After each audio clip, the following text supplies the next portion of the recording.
now. Hello, guys. I'll be back in a minute. Hi, guys. I hope everybody's had a good week. Once again, I can't see any comments as yet, so just pop on the chat when you're on there for us, and we'll try and say hello back. Hopefully, you've all had a good week. Been pretty busy our end, but my poor sister's in hospital at the moment, but hopefully on the mend, so we should be good. And hopefully you can hear me, because I haven't got anything to say that we're live. But I'm sure Russell would have told me. But he will be there in a minute, and we will be going live on Pulse Talk Radio. I haven't even got a drink. Oh my God, get yourself a drink. You're not even prepared, mate. Come on. What have you been doing this week? Oh, sorry, guys. I'll be going. I don't know if we live. I can't see any comments. Can you? It'll be coming up in a minute. Let us know you're there, guys. Bing, bang, bong. They'll come up. They'll come up. You're good. Right. Good. Come so on. I could have just said all of that for nothing. No. Hi, Jackie. Jackie's live. Hi, Scott. Scott's there. Scott, I need to talk to you. Mr. Pollandine, I need to speak to you. I'm going to need some voiceover work done in the near distant future. So Scott Allan Medium is joining us, who is our guest today, is also in the chat. But Scott, Hi, Scott Pollandine, I need to speak to you to do some voiceover stuff for us. So I've got a couple of projects coming up that I desperately need your help with, and it'll be fantastic. So evening, Matt. Evening, Marie. Do you know what? Scott Allan Medium is actually watching us on YouTube as well. Oh, brilliant. Fantastic. Brilliant. So that's really good. So, right, we've got a couple of minutes before we go live on Pulse Talk, guys. And then around about 8:30, we'll be having the wonderful Scott Allan. I've got to make sure his banner is right, haven't I? Let's have a look. Let's have a look. Nope. Edit. Yeah, I've been watching just a little bit of Scott's Mediumship today. Fantastic. But I'll talk to you more when he's on the show.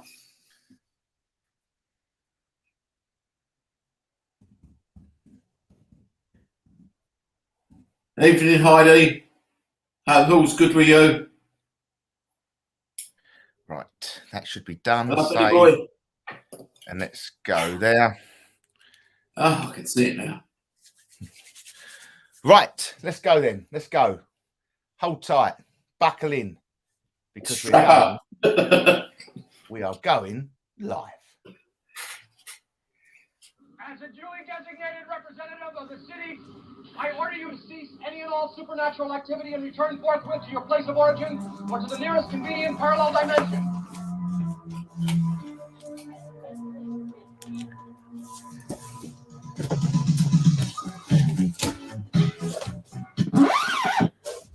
Whoa. Just hold up 1 minute there. It's not who you're going to call, but it's who you're going to listen to. And if you ain't afraid of no ghosts, stay tuned for the EGH Paranormal Talk Show. Hello there, guys, and welcome to the EGH Paranormal Talk Show, live and exclusive on Pulse Talk Radio. And I am back. I'm back. Sorry for anybody that tried to tune into last night. I do apologize, but a family emergency come up, and I just couldn't do anything, unfortunately. I was so tired. But thank you for your lovely comments and everything like that. So it's an absolute pleasure to be back on the airwaves on the April Fool's Day, and you've got two wonderful fools on Pulse Talk Radio. And that was brilliant because that just come into my head at the last moment. But no, Simon, welcome along. Cheers, mate. You all right? I'm all good. Yourself? Yeah, been busy this week, but we can't say anything just yet, can we? No, I'm not going to. But I've been put it this way. I've been busy. I wasn't going to say anything. But that will be coming sometime next week. Yes. But let's start off, okay? Because I know Simon has got a story, and he was telling me a story. But I've actually got an announcement to make that Simon doesn't even know about just yet. Oh. So this is a big announcement for everybody. Okay, so if you're listening on Pulse Talk Radio, if you're watching on Facebook, and if you're watching on YouTube, we've got an announcement. Well, I've got an announcement to make because come the 1st of May, okay, the 1st of May, EGH Series 1 is released on YouTube. Fantastic. Episode 1 of Season 1, Series 1, whatever you want to call it, will be live on YouTube. Brilliant. Fantastic. Fantastic. Have our wonderful, wonderful filmer, my lovely co-host on my Thursday night show, Paul Kent, has been spending the last year putting everything together. Cutting, editing, and there's going to be some episodes, guys. I don't know how many we've got to come, but they will be released one every week for series. What's your makeup looking like in them? Have you looked? Is it all right? Yeah, you looked fine. You looked absolutely fine. So that was absolute, amazing, amazing. So that is massive that will be coming in.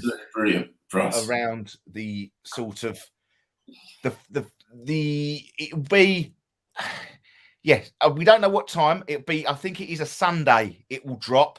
I think the 1st of May is a Sunday, so that sort of time, probably around about the 8 o'clock mark, I would probably beeline it in for. But honestly, put a note in your diaries, guys, because on the 1st of May, the first episode of, I don't know what, it's just Essex Ghost Hunters. It's where we've been out, we've been on events. They've all been put into episodes, guys.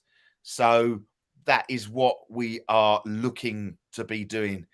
But it doesn't end there, guys, because sometime next week, there's going to be even a bigger announcement to be made.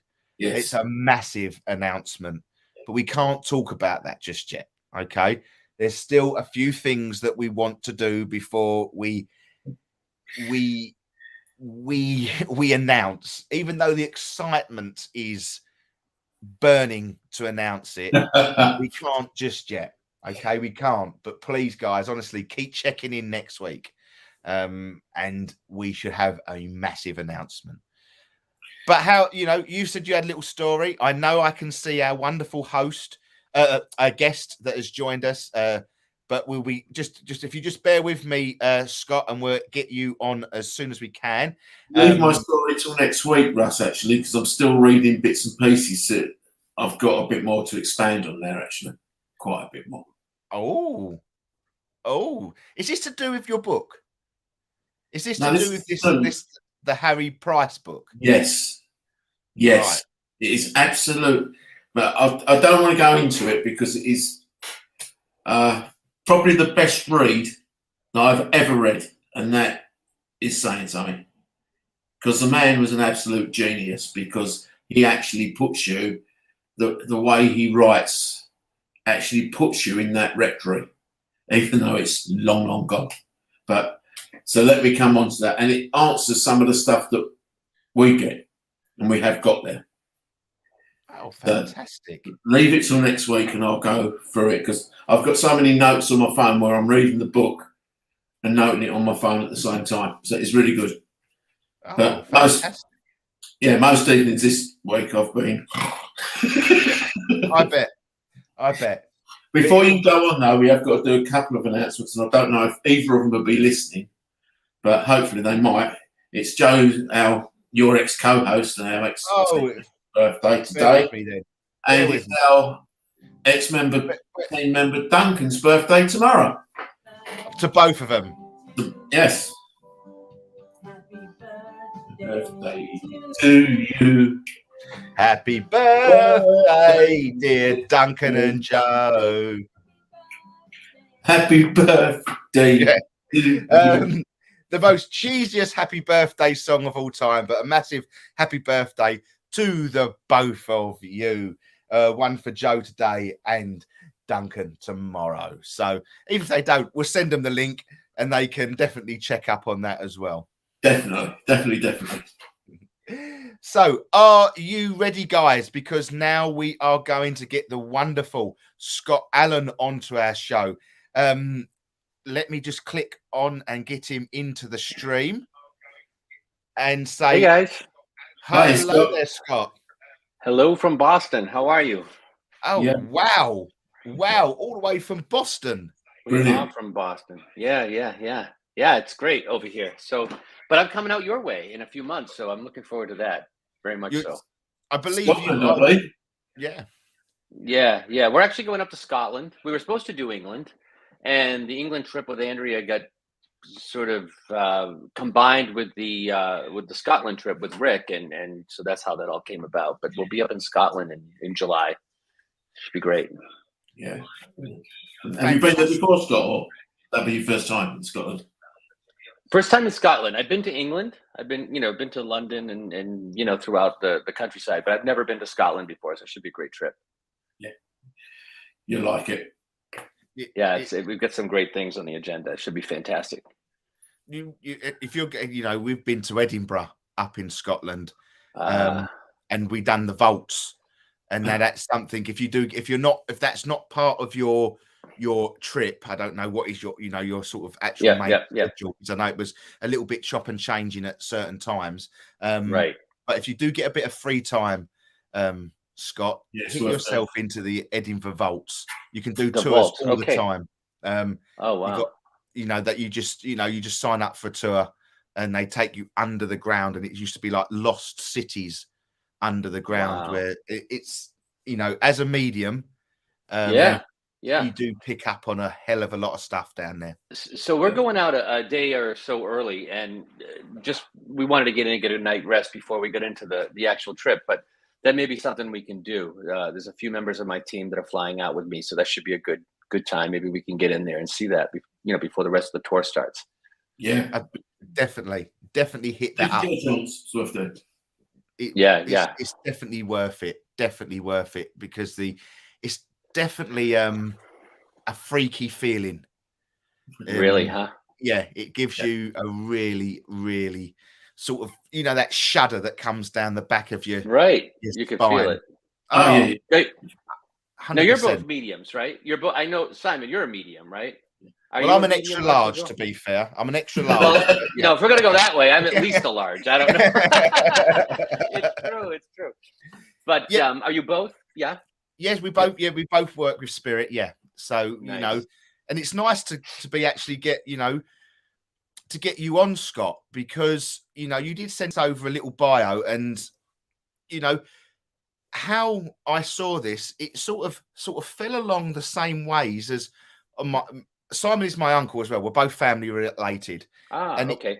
It sort of falls very much the same pathway as you, Scott, as well. Yeah. What's interesting is, and a lot of people don't know this, so I'll fill you in a little history. For 35 years, I worked in a funeral home. I was a funeral director, and honest to God, I mean, I did not talk to one dead person, and I saw them every day. And then all of a sudden, you go on a couple of ghost hunts, and they start reaching out to you. It was crazy, and it got stronger and stronger and stronger until I thought I was kind of having a little bit of a mental issue. I said, "Geez, what's going on here? What is really happening?" And I had met this woman who is a medium. I had met her on a ghost hunt that we had at this castle in Vermont, and she was able to work with me and kind of sort all of this out. And once you embrace it, it kind of becomes a little more subtle. But it took this to kind of bring it forward, I think. Yes. So I'm sure it was pretty similar for you. Yeah, I was certainly very late. I think I was nearly into my 40s before I knew I had something, but I sort of always dismissed it, to be quite honest, because early days I was out in Boulder Rectory, and that was when I was in my teens. That was probably my first ever experience with a friend. And then it wasn't till some 25 years later we went back and I took Russell there. And he had his first experience there. And then we joined a mediumship class, didn't we? And it really did come from there. So all of a sudden, as you say, I was lying there and my settee would get moved, getting my attention. And I thought, oh, this is crazy. What the hell is going on? Right. Am I going nuts? Right. And wouldn't you say too, at least for me, it was not at all what I thought it would be. So if you said to me, 25 years ago, you're going to be a medium, I would have all these ideas in my head and what that meant and how I was going to see them. And I just thought, I'd be at the market and there'd be dead people walking up and down the aisles, grabbing their cereal and their fresh fruit. And it's not like that. It's just so much more subtle than that. And yet when you get it, it's just, there's no denying it. It's really, really strange. Well, I've got some good news for you, Scott, because someone called Julie Finn said, Scott, we are scheduled to go into the vaults on our trip to Edinburgh. Brilliant. Okay. You know what? I printed out this itinerary and I just didn't remember seeing that. So Julie is on our team. She's a psychic empath. And she's on our team. And so she's one of the ones traveling out with us in July. So, that's great to know. Perfect. Oh, fantastic. You'll enjoy it. Honestly, you will definitely enjoy it's even just thinking about it, I don't know, I've got actually goosebumps come up on me just talking about it. It's giving me just goosebumps, because to be fair, sort of when you sort of go up into Scotland, it is very what I would call untouched. It hasn't, the actual Edinburgh itself is, where you've got the castle overlooking the town. It's very regal. London is, when you come to London, you have the landmarks like Big Ben and Parliament Square and things like that, but nothing really overlooks you like the castle of Edinburgh. And when you sort of, everywhere you sort of walk, you look up and you see that castle. There it is. That is what makes Edinburgh very special. And it's, sort of the further you go out and the sort of into the Highlands, and you probably won't be getting out into the Highlands way because it's a lot further up. But you have these old little bothies, which are like just broken down shacks in the middle of nowhere. And that is spine chilling as well. So I bet. You're going to have a real crack up there. And the team that you're going to be surrounded with Rick and you've got Neil Story joining you, I believe. Right. Andrea, you're going to have one hell of a ball, I think, Scott. I really do. I was able to meet Andrea kind of by chance back in the fall, and she's the one that sort of mentioned to us about this trip. So we jumped on it, which was England at the time, and we jumped at it. But she's such a good person. You can tell just by being around her. She's got such a good energy. Have you met her in person before or just through the show? No, just through the show. When she came on the show, it was like we'd known each other for years. That's how that feel is. Honestly, she just came over and I think she's just a natural born hugger. You know what I mean? She just, wrap her arms around you and she's just fun to, just nice to be around. And we didn't spend that much time together. You know what I mean? But she makes you feel as if you've known her all your life. Yeah. So I think, people that come with us on this trip are in for a real treat. I think you're gonna have an actual ball. I think it's gonna be one that will be remembered. Yeah. Plus the story, of her house that she grew up in, which fortunately is only about 45 minutes from here. So we've had a chance to go several times. And if you, I don't know if you've ever been to the States, if you've ever been out this way towards Boston, but if you get a chance to go, the house is crazy active. It's just unbelievable. And she lived there. It's just phenomenal how she lived in that place. We've had her on the show, and very active, Scott. What's that, Simon? Is it very active? Oh, it's incredible. And I have it on film. You know, we have the YouTube channel, and we were in there and doors shutting on us and bags falling off chairs and flashlights rolling back and forth on the dresser in the bedroom. Wow. And it's like, oh, it's crazy. Plus the EVPs and everything you get it's just insane. It's just I don't know how they lived there for 10 years. So let's to be fair, when we interviewed Andrea, I think we've only got about the first sort of couple of minutes of her story, and there's more to it. We need, you know, I know Andrea will be coming on later on in the year to sort of try and sort of fill in the, you know, it's just so much. We only sort of got the beginning of, you know, how it sort of come about, and you know how they got in there and things like that. Because what amazed me with her is that she said for all her bad times, she also had many happy times. So you know, that to me says it's hard to fathom. It's hard to fathom. You know, I sat and had a conversation with the man who owns the place.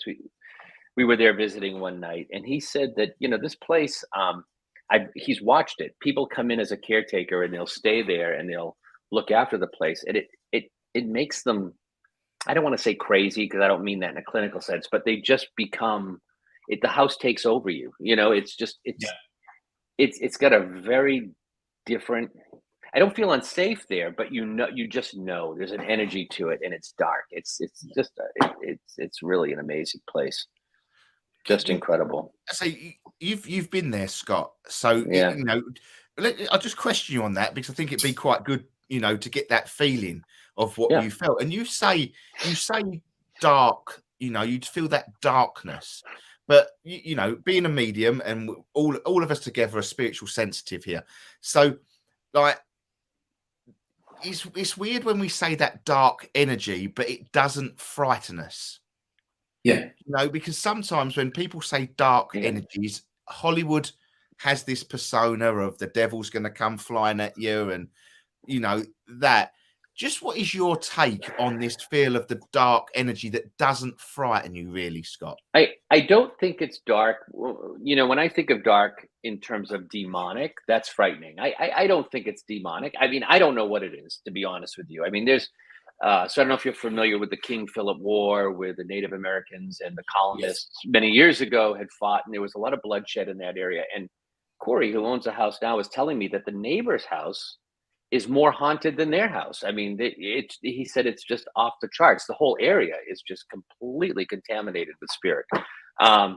So, but you go in, it's an old farmhouse. It's post and beam. It just feels dark, looks dark. You just get that feeling.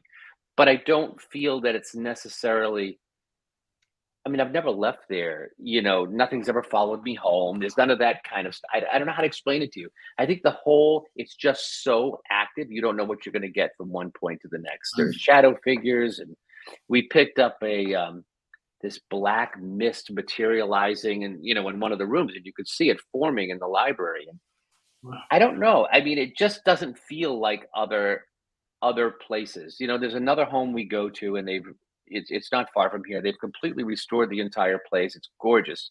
You can stay there. It's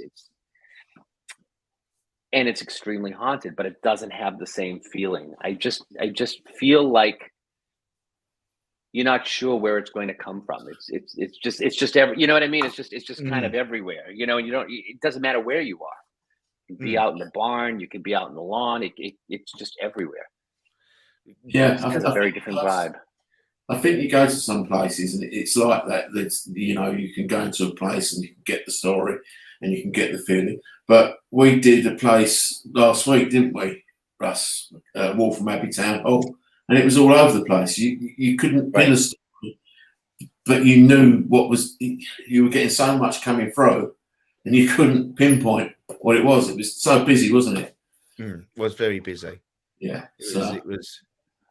And then the places you go to and you sit and have coffee and chat and wait and nothing happens. You can sit there for hours, Yeah. and there's just nothing going on. But it seems like every time we go there, there's something, there's something to it, which is it just makes it a nice visit. But it's intense.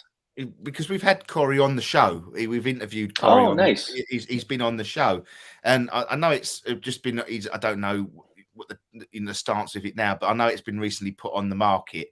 Where he's been selling up, and it must get to that point where, as you just say, it takes over your life. And at what point do you say enough is enough? And I suppose it's a little bit of difference between being sort of knowing spirit and not knowing spirit. But for me, you must, Corey must have sort of obviously knows what he was buying into at the point of when he bought it. Being maybe a non-believer or believer, whatever he sort of went into it. But I just feel like, his time has come there where another energy in the living needs to sort of look after the place. So let me just say, I think if it were, and I, when I say it's dark, trying to express this a little bit, when I am in there, I get the feeling if I lived there, if I owned it and I lived in that house, I think I would suffer from such incredible depression. I don't think I'd be able to shake it. Really? It's just that kind of darkness. It's like it needs light. It needs life. It's just a dark place where you hear, doors opening and footsteps. And it's just, I don't think I could live in that environment 24/7. Whereas some places are haunted, but you know what I mean? It's just the ghost upstairs. You hear the couple of footsteps and then that's the end of it. It's not like that here. It's intense. And this is coming from someone like yourself who's working with spirit. And if you say you're not putting it necessarily down to not just per se to the energies in that house, you're actually putting it down to like the dark feel of letting light in that could also play on them emotions. Yeah, absolutely.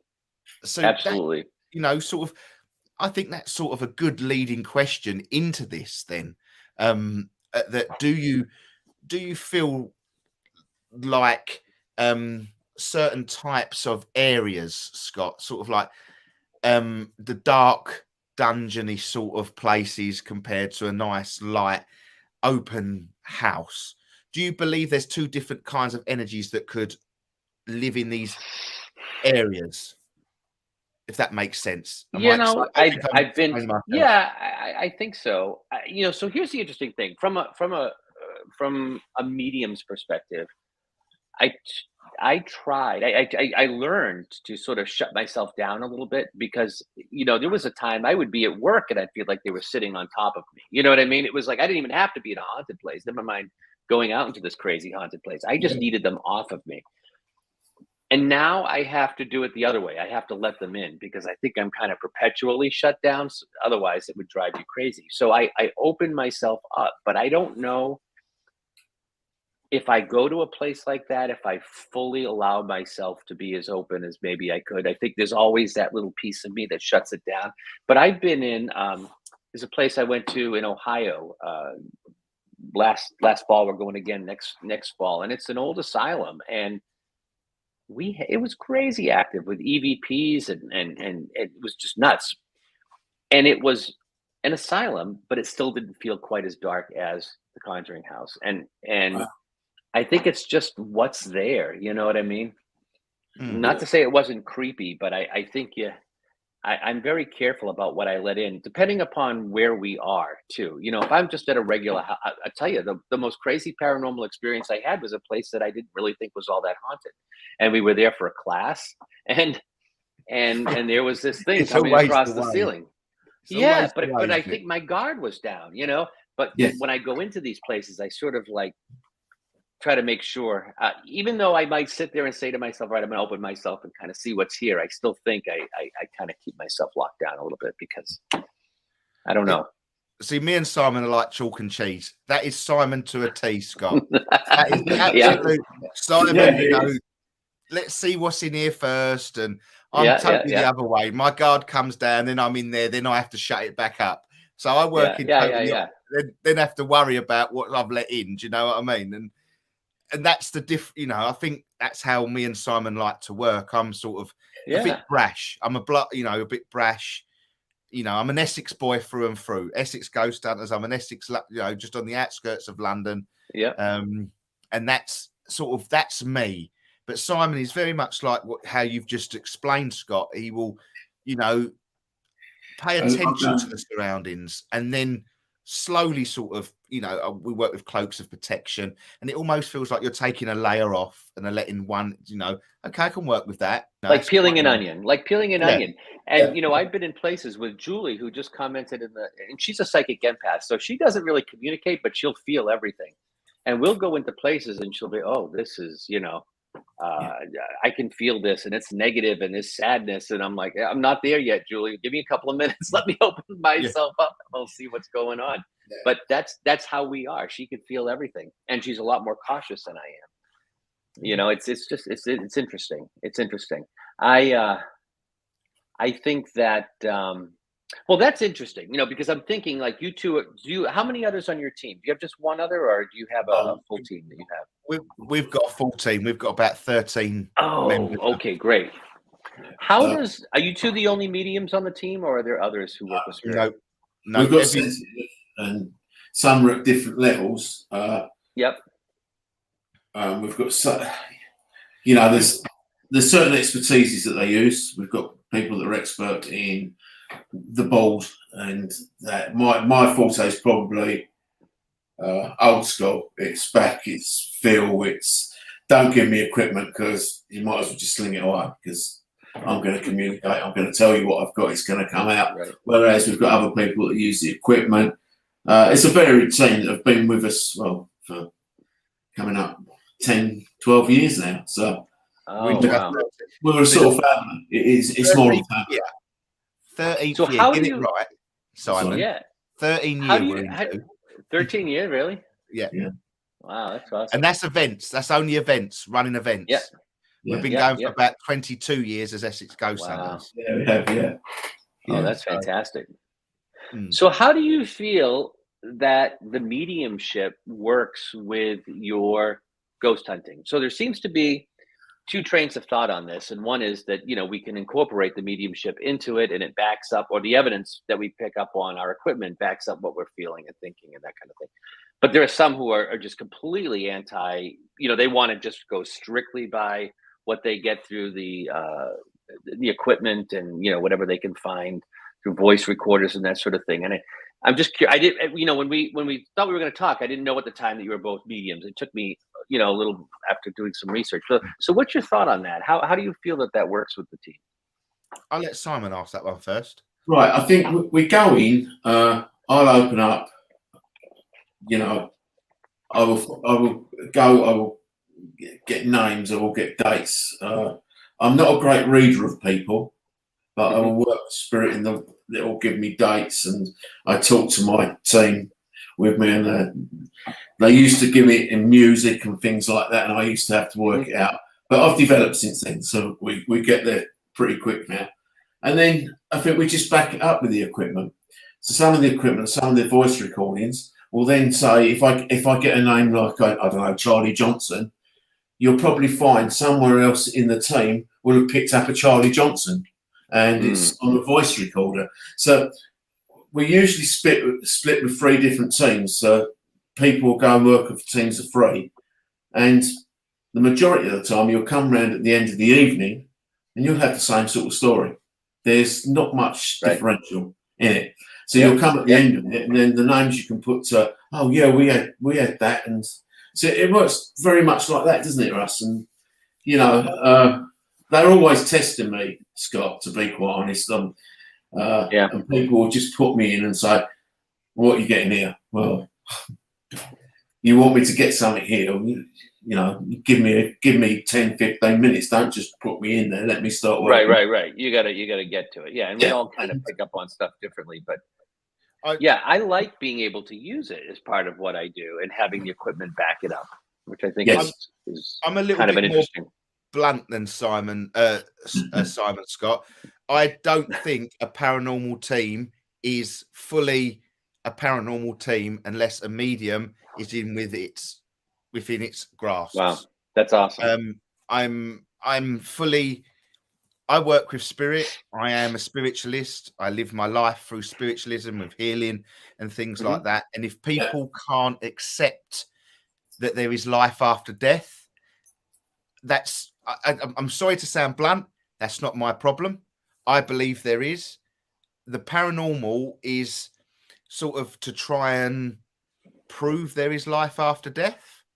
And when we do our investigations, for what the 13th year that we've been doing it, I could probably put this amount of fingers up on my hand, 5, and say that 5 people haven't had a good experience with spirit at the end of night. And that is because of the medium. I think the medium is the ignition switch. I think, you know, when you put your ignition key in your car to start the engine, you know, it just takes that key to start the engine and the rest just follows. It all fires up. And I think we can walk into a room, and if you're a non-believer or not at the beginning, I think a medium has this ability to start that ignition switch. And then if it's equipment, sounds, noise, feeling, emotion, however you connect with spirit, the first person in that room that is a medium will start that ignition for maybe a non-believer or people that are there to investigate. And that's how I see it. And that's, you know, I'm a strong believer a paranormal team isn't a paranormal team until you have a medium within your team. Yeah, I think that's great. Yeah, our team is great. Julie and I are the only ones that work with spirit, but we have others on the team who are they're embracing of that, and which is just phenomenal, you know. And I think I think you're absolutely right. And it's almost like having a compass. You know what I mean? It gives you that direction to go and to know where they are and what they're saying and what, you know, and how to connect with them. So I think you're absolutely right. And I quite like Scott Pollandine's comment here. He's put, I think it does help with if there's a medium there, as a spirit, they can communicate and come forward. You know, I feel like if I'm in a room with loads of people and there's also loads of people on the other spiritual world, there's got to be someone there that can introduce them. I feel like I'm like a head of a house at a restaurant. You know, that's how I feel. I go in there and say, look, I've got a spirit that's sitting in this corner. I've got a spirit that's standing in this corner.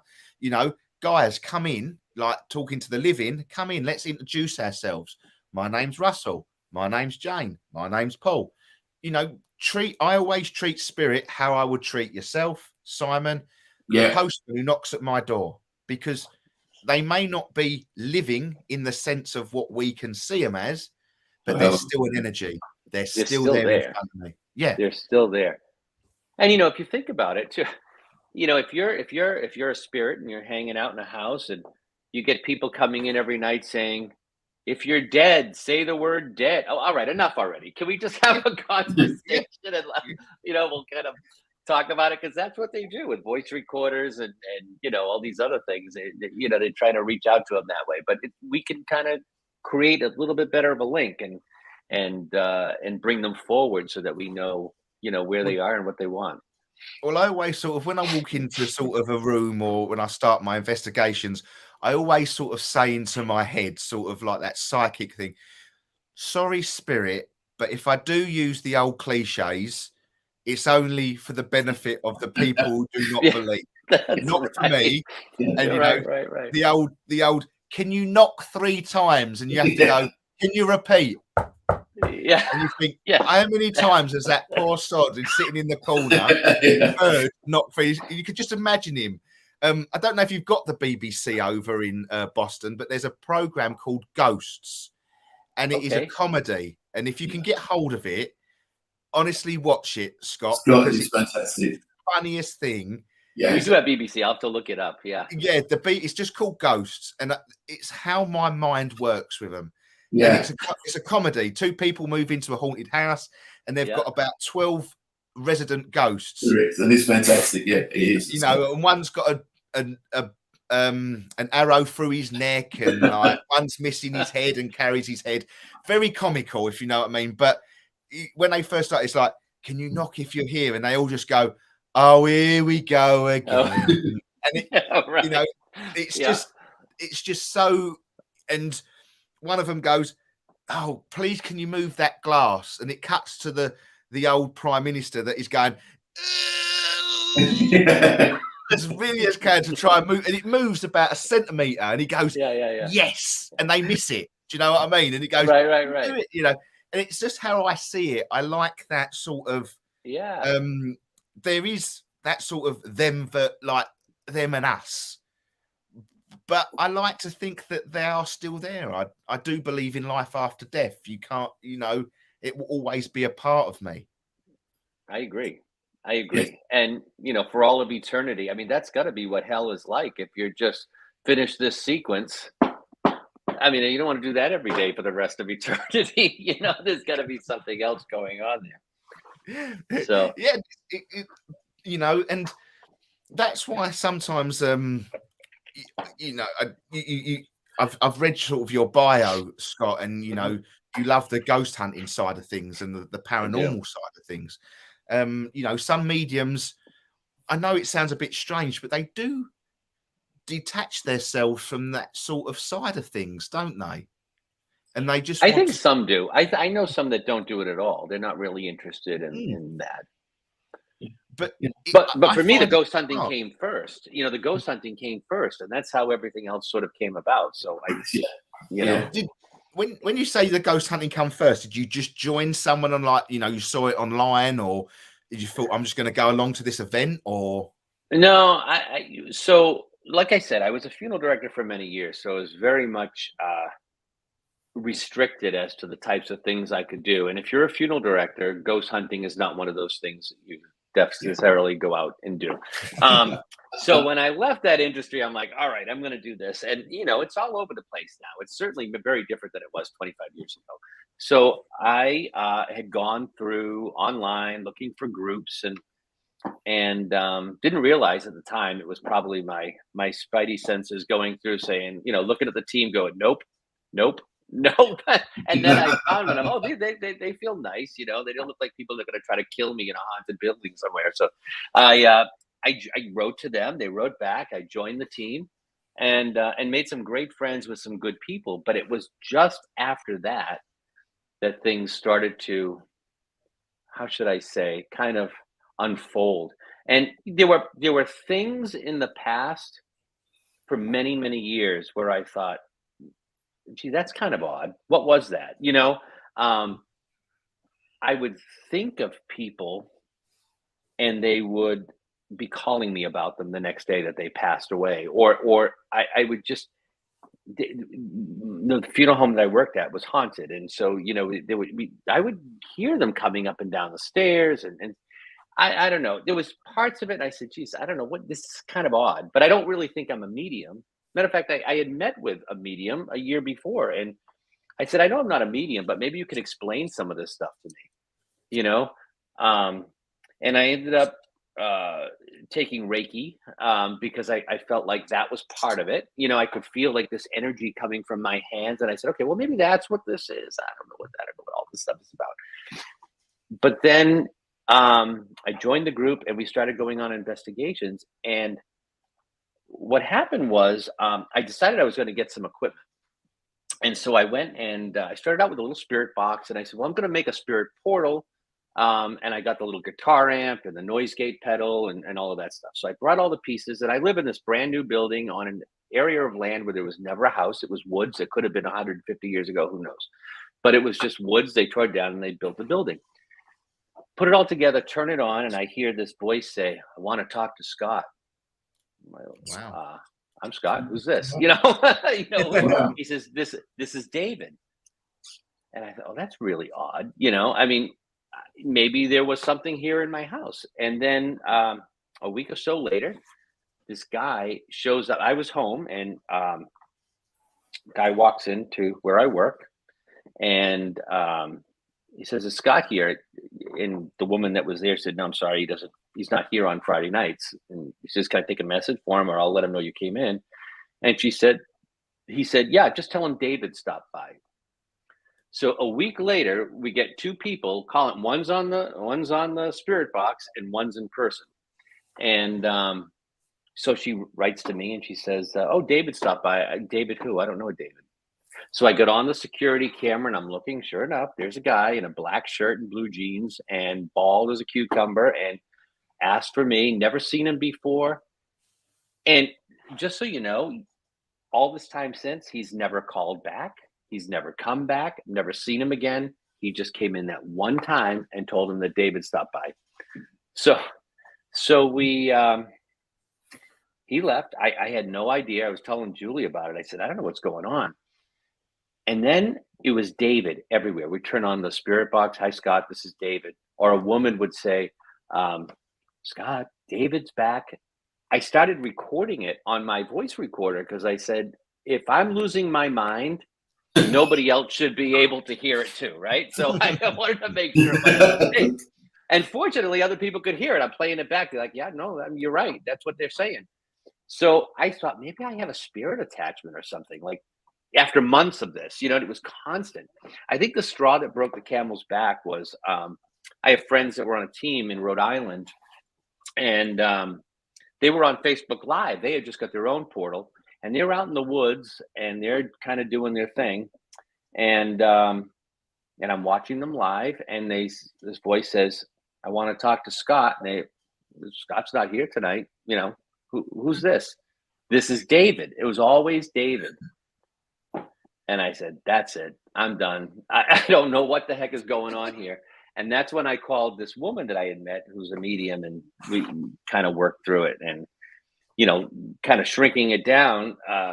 But we realized what was actually happening. And then we were able to kind of get it under control and manage it. But it was constant. It was constant. And it was always David. And he still comes around. I'll bet you if you had a spirit box going right now, he'd come through. It's just every single time I'm on an investigation, he's there. Every time. Wow. That leads me to sort of my question, as when you was talking there, and I wrote down a question so I didn't forget it. But now for me, that would sort of go along the lines of a guide or a spiritual helper. And that's what my question written down. Do you work with guides, and do you or do you just work straight to what I call the horse's mouth, so to speak? I kind of go right to spirit, although I do, if I'm doing a reading for someone, I'll always sort of ask the guides to kind of be present and stand with me and, that kind of thing. But generally I think I'm speaking to the spirit, I don't think I'm speaking through the guide. I think I'm speaking right to the spirit. But, I don't know. I just had a brain cramp, but yeah, I think that, but well, I know what I was going to tell you. So I met another woman who's a medium, and she started talking to me about a third sibling. Now there's only two of us. I have a brother. He's quite a bit younger than me. And she was talking about a third. And I said, "There is no third." And she said, "Well, do you think your mom ever lost a child?" And I said, "Not that I know of. My mom's kind of an open book. I think, if she did, I would know." And she says, "I'm still seeing like a third." And she's going like this on her fingers, like, "Dee, who's David?"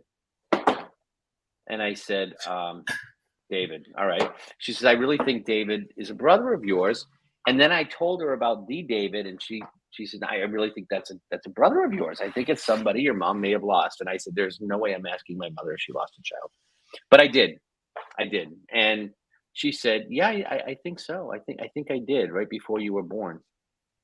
So, your guess is as good as mine. Is it a brother? I don't know. Your guess is as good as mine. All I know is he's always around all the time. And does that fill you with comfort? Is he become a part of your spiritual journey? Yeah, 100%. At first it didn't. At first it scared the bejesus out of me. I was like, I don't know what the heck this guy is doing.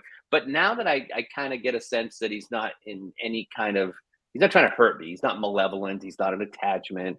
I do believe so. I do. I feel like, and I'll even talk to him. You know what I mean? I'll ask him. I'm going in for a reading. Hey, David, stick around, or we're going into this haunted location. Stick with me and let me know what give me some thoughts, give me some ideas on what's going on. So whether he's a guide or he's really a brother or whatever he is, he's always there, and I kind of treat him that way as some kind of a guide that's always with me.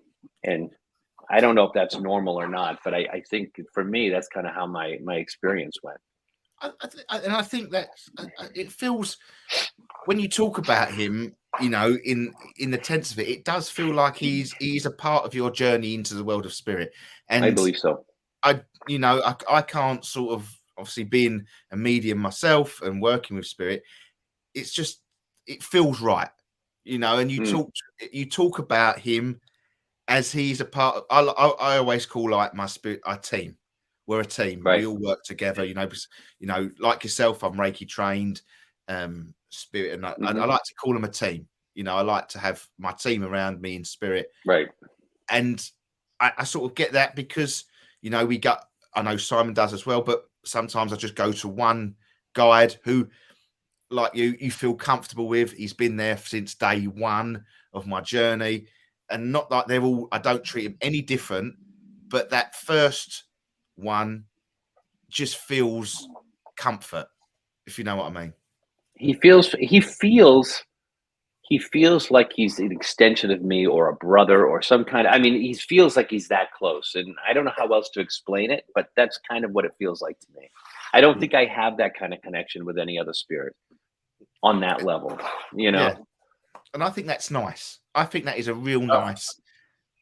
Yeah. As a spiritualist, I think that's lovely when we can have this connection.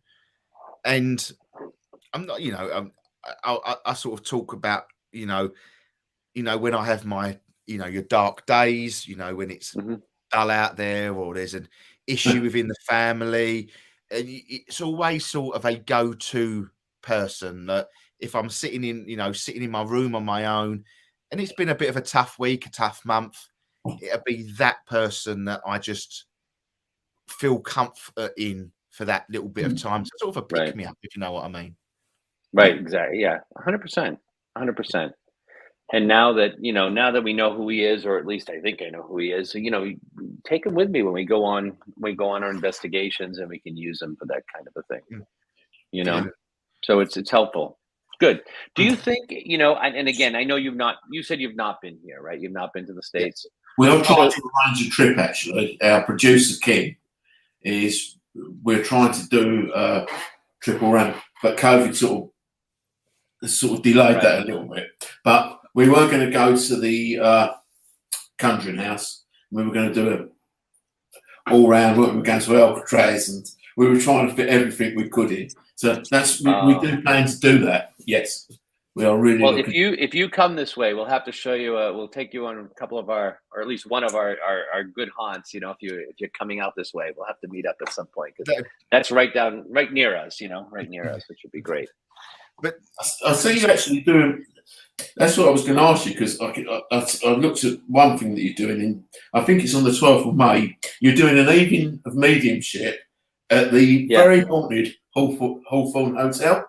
Now, do you mix the two? Do you sort of do a ghost hunt and then do the readings? Because I probably could, but I don't know. Not I in that really place. like you. That place is a functioning hotel. It's a very haunted hotel. It's been there for forever, but it's really a function room type situation and a hotel. So there's no ghost hunt. We actually have postponed that. I was doing that in collaboration with another medium who had something going on, and we said, all right, let's just postpone it. It may be, in matter of fact, that's one of the things we have to work on. It may be closer to fall or winter or something of next year. So that's been postponed for now. But yeah, we thought of doing some things with a ghost hunt in collaboration with a reading, in a haunted location. But I say that because when we sort of work in our groups, and we work away, and if we're working in groups of, we probably work between 6 and 8 people with us, and the majority of the time we will get personal messages from one of the people in our groups now. and I have to give that to them. I couldn't not give that to them, and 9 times out of 10, they're probably coming out in tears, or they're taking, how do you know that, and things like that. So although I would never go in to try and do that, at the same time, it does seem that spirit will have their way if they've got to get a message through on one of our ghost hunts, and I just wonder if that's happened to you. Yeah, the funny thing about the ghost hunts is, and I've had this happen, where I'm getting stuff that has nothing to do with the people I'm reading for. It's just stuff connected to the building.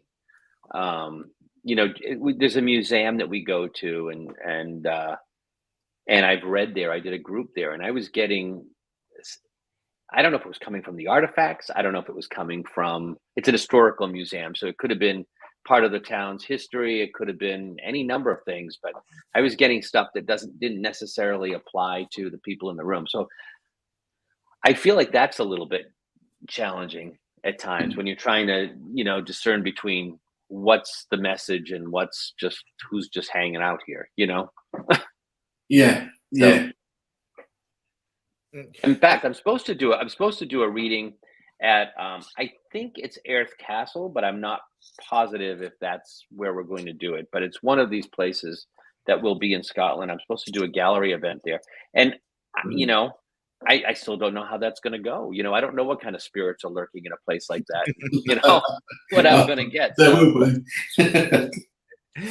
And we just got some lovely comments come through. Karen Peters, hello guys, just popped in. Hope that's okay. Of course it's okay. Come and join the chat, and anybody who's listening, pop the questions over to us. We've got 3 mediums in the chat that can try and answer questions for you. So if you've got any questions along that sort of lines, throw us some, because Scott might have a different look on something that I have a different look on. We're not all the same, are we? Mediums are not all the same. It's different vibrations of work, really, I suppose. And we all get it differently. The messages and how we get them. Simon, you said you get names a lot, and for me, it happens, but not as often. That's not, you know what I mean? I don't get that quite that way. So we're all different in how we get our information. And how do you work, Scott, on a level? Is it a sort of clairsentient, clairgustant, and that sort of? I think it's funny. I think it's changing. I think it was very much. It was a lot less subtle, at first, and it would look like I could see it playing out right in front of my face, and I still get that sometimes, but now it's more of a clairsentient. I feel this. I know the clairvoyant. I know this.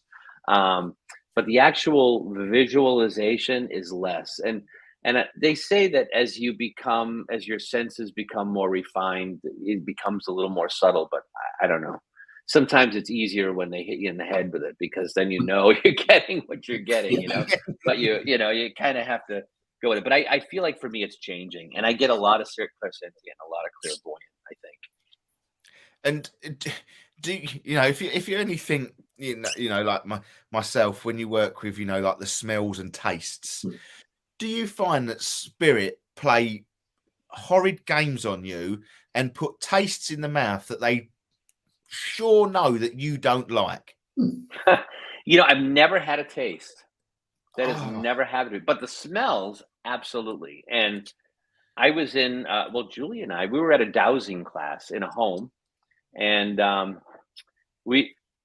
was sitting in the room, and there were maybe 12 people, 13 people in the room. And I was getting annoyed because I thought somebody was spraying perfume on them.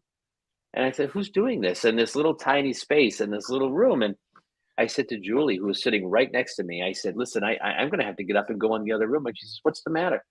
I said, I can't breathe. I mean, the smell of perfume is so strong. I said, I don't smell anything. And then we must have been making a scene, because people said, there's a spirit here that will sometimes give off her scent to people who are sensitive. I'm like, well, she can tone it down a little bit, because I can't breathe. I gotta go in the other room for a few minutes. But so I'll get that, but I don't get this. I've never gotten a taste, thank goodness. I have one guide that comes through to me, then I know he's always there, because he'll give, I don't know, it's like an aniseed taste. We call them cough candies over here. It's an aniseed taste, and I hate it. I can't stand the smell. I can't stand the taste. But there is one guy that I work with that when he wants to work, he puts this cough candy taste, and I'm like, for the next 20 minutes, I can't get this horrid Oh, taste. no kidding. And it's like, why? And it's all I get this urge is I can feel him laughing in my, you know. Probably you upset along the way somewhere. Yeah, probably. But it's just one of them things that if I always get the tastes, you know, when I do a reading for someone, because obviously we're sort of on the borders of the East London sort of feel. We get do a lot of readings for people who did come from the East End of London, and they give you sort of like jellied eels and roll mop sort of taste in your mouth, which is, it's like, oh, I can't stand jellied eels and I can't stand the taste of roll mops because they're like pickled fish and herring. And it's like, oh, and yeah, exactly, Scott. And I'm sitting there thinking, well, I've got this lady that loves jellied eels, and I think I'm going to be sick. If they don't take this away in a minute, I am going to be sick. And it's like, why do that to me? But if they took it away, then I know that would hurt me just as much as having it. There's no happy medium with it. There's no happy medium.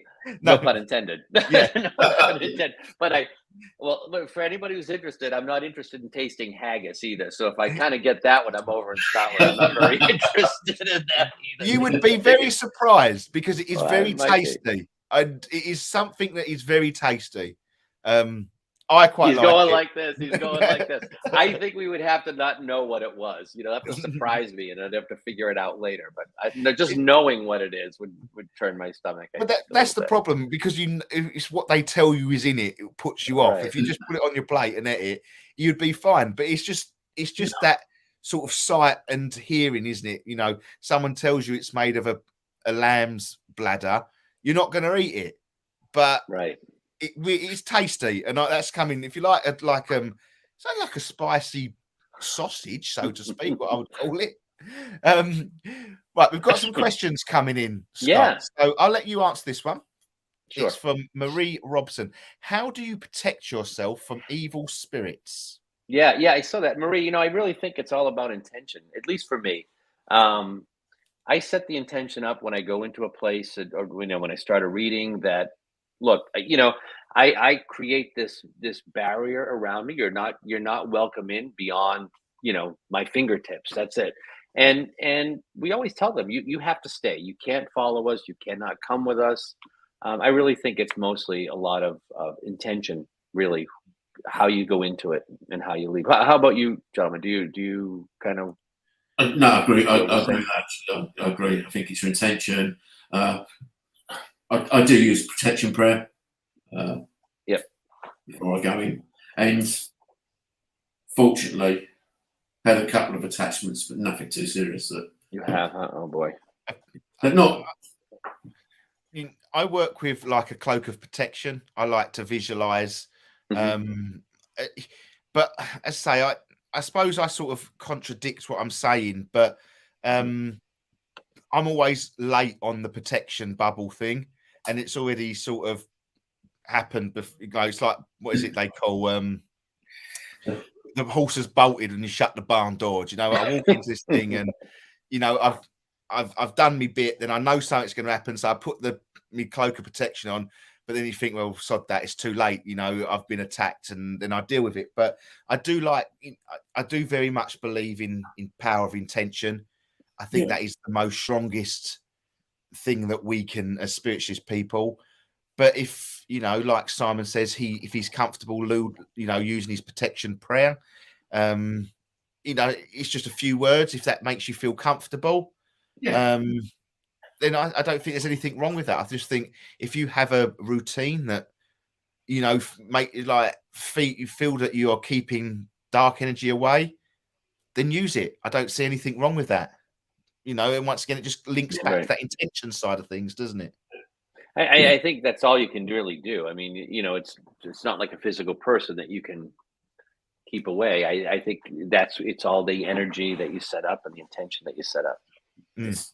I really do believe that. And, you know, we can sort of go along the lines of sort of like white sage and things like that, and you know, smudging for cleansingness and everything like that.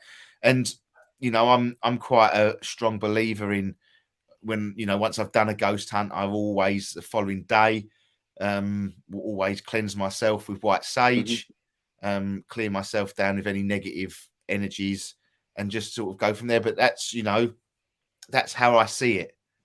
Right. Yeah, So, I agree. I agree. I think we're all kind of on the same page with that. yeah, definitely. But to be honest with you, Scott, I think we were with quite a lot of our beliefs and things. Us three here, it does feel very much like, to be fair, like talking to you, it feels like, I know you're always in Boston and we have never sort of met face to face, but I do get this energy that I feel like I've spoke to you before somewhere along the line. Yeah, it's very easy. Yeah, which is great. You know, I feel like we're kind of on the same page in so many ways, which is great. Got another question come through from another Scott. Do you believe everyone has the ability to communicate with spirit under the right training, or do you believe you have to be a certain individual for it to work? So this is a really interesting question, and I like that question. I feel like we can all take piano lessons and we can all learn to play the piano, but I don't think we can all be Chopin. You know what I mean? We're not all going to be a concert pianist. And I think it's the same thing. I do believe we all have something. And I think, you know, you can unfold it to a certain degree. I know that there are mediums out there who are far more talented with greater connection than I have. And there are probably some with less. And, you know, I think that that's just how it is with most things. But, you know, if you want to do that and to learn, yes, you can take classes and unfold it. But, you know, how far you go, I guess is determined a little bit by, I think, you know, what's in you, you know, what gift you have. But I think we all have something. I do. I think, you know, Scott, I said, I do believe everyone has the ability to communicate with spirit. I think when we're young, when we're born, I think our brains are very much open to everything and anything within life. I don't think when you're born, it's just a blank canvas. And I think when we get to certain ages and things like that, I think, you know, our parents or the people that we work around, we start to get that sort of thing. Oh, you know, I think I saw a ghost. Oh, don't be stupid. You never saw anything. Right. And I think you're sort of beginning to close certain parts of that young person's brain down, or shutting the door. And I just feel that anyone has the ability, but you've just got to find the right door to open and trust. And I think a lot of meditation as well, and spending time. It's the time you put into it as well. Sometimes, like with everything, I think it's the time you're willing to invest. If you're only going to invest, I don't know, 20 minutes a week, you're not going to get anything out of it. You're going to spend 7 hours a week, you're going to get more out of it. And meditation, I think, takes you to a lot of places, and I believe in meditation. Right. So, yeah, I agree. And I think that even though you might have the gift and the gift is there, it still needs to be refined, and you have to learn how to work it. Yes. Because you don't, it's chaotic. You know what I mean? It's chaotic when you first get it. It's not, you know. God, it is, yes. When I first started, it was, you know, I've read a bit of your comment with one of your topics. It said you felt that you was on the brink of insanity. Well, I think I went to insanity. I didn't know where I was. I didn't, you know, it come very quick. But that's me. I opened that door. I let them all flood in, and I couldn't control it. You know, I was walking around Tesco's. I could have walked anywhere, and I walked. You know, I remember vividly. I walked down a shopping. This is where it all sort of knew that it was all going a bit pear-shaped, because I just couldn't stop myself. And I was walking down the aisle of the supermarket, and I went past this lady's trolley, and she picked up a pack of digestive biscuits, and her mum in spirit come into she said, please tell her to put the biscuits down because she's a diabetic. And I was like, well, I can't tell her that. And this woman said, I beg your pardon? Because I shouted it out in the middle of the aisle. I said, I can't tell her that. And the lady said, are you okay? And I said, I am so sorry. But I said, I've got your mum in spirit next to me. She went, I beg your pardon? I said, your mum, she's got bad arthritis. You've had her ring, but she's telling me you've got to put the big biscuits down. And she went, oh my God, why are you telling me this? I said, because you're a diabetic, aren't you? And I said, and I walked, and she went, yes, I am. And I said, your mum's telling you. And I had to walk off. And I thought, I can't do that anymore because I am a nutter. That woman is now walking away from me the other direction because I am a full-blown nutter in the middle. You know, they could have arrested me and put me under the Mental Health Act. Yeah. You know, that's how it felt. Yeah. And I thought, I've got to control this. And you're Yeah. quite right. When the fine-tuning is, you know, and I do strongly believe the way that yourself, Scott, and Simon work of this very cautious approach when you become to do your investigation is the way forward. It has got to be, because you can get yourself, you know, down a hole without a shovel to get out. You know, you can dig yourself some big holes. And you know, in all fairness, I can go to the grocery store now, and I'm not accosted by people trying to get my attention. You know what I mean? Which is great. But you're right. When you're developing this, it feels that way. It just feels like they're just everywhere. Just you know, like they're just on top of me. Get off of me. You know, just get away from me. I got it to a point where I had to have a quiet room in my house. So that was my room. And no matter what spirit wanted to do, you're not coming in. That's my time. That's probably the way I always worked it. And I still have it now to a certain extent. But if they need to come in, they will come in. But it's not so frequent. It's, you know, they're coming in for a good reason, that they've got to tell me something. So, and that's fair enough. I'll take that. I have a little boy at home. He's going to be 9 in a couple of months. And he started going through these spirits that he was seeing. One was named Janice and the other was named Michael. And he would tell me about them. He would describe them, and he would say that they would come to him in his bedroom. They would come to him in school. And I'd say, well, what do you say to them when they come to school? He said, I tell them, you know, you have to leave me alone. I'm in school. And nowadays he says, you know, I haven't really seen them that much. And I never wanted to say to him, oh, you know, there's no such thing as, because we know there are such things as ghosts. But you're trying not to scare him either. I was trying to give him sort of a healthy approach to understanding what might be going on. But I don't know if he has this ability or if it's just, I'm not sure. But I think that he was saying just recently that he hasn't seen them in a while. We had been together in the museum that I told you about. And we were in the basement, and he was sitting there and kept saying, Dad, something's touching my leg. Something's touching my leg. And just sit there. You'll be fine. Just sit there. You'll be fine. And then we got the recording. We were playing recording. I played him back at home, and it talked about, oh, good, the kids are here. Let's give them a slap. And that kind of went, all right, you know, there's something not so kosher in here, you know. So, you know, you don't know what some of these kids are feeling and thinking. And if you shut it down, you're shutting it down. You know, it's going to pop up somewhere else, potentially. There was a study done. I remember reading a study that these, you know, not scientists, but, you know, like, you know, in Oxford and things like that, you know, and they do say around about 12 years old is when the door firmly shuts for young people. I'm not too sure that you could study that. I'm not under that sort of band that is something that, you know, because scientists don't sit on the side of what we believe in. There is no life after death. So what are you studying? That would be where I'm drawn to that. Do you know what I mean? Right. That's where my Right. mind goes.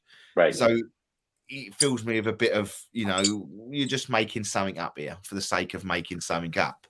But that's how I felt with it. I think we do I think life, when we get to that sort of age, where we can, school gets in the way, our friends, football, American football for you, sport get in the way, girls get in the way, drink gets in the way when we get older. Then it gets to a certain point where maybe something needs to change within your life, and that doorway just comes ajar a little bit, and you remember things like, I think you said earlier on, that things when you was in your job, in the funeral directors, that sort of may have just come back into your head. Well, did that actually happen or didn't it happen? And you think, well, why is this coming back into my head? Right.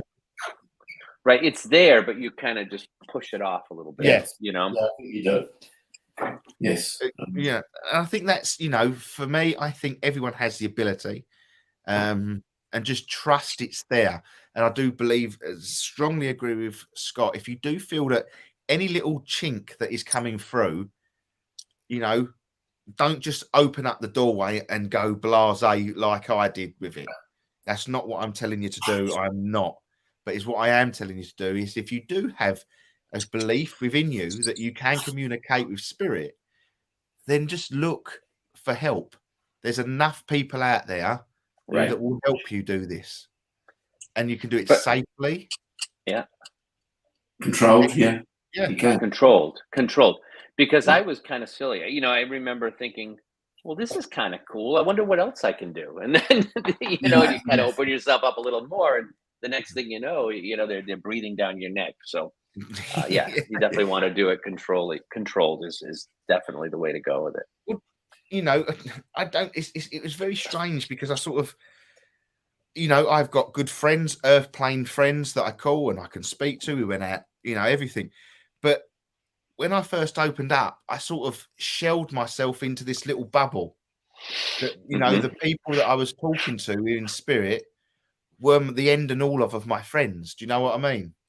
And that I won't say become reclusive, because that's not what I'm saying, but it sort of had that, I've got to talk, I've got to get as much information in as I possibly can, and then I sort of, I spoke to my teacher and we said, look, you've got a long time on this earth and it will still continue when you pass your learning. You're never going to learn everything within this lifetime. Don't try and learn it, because there's more and more.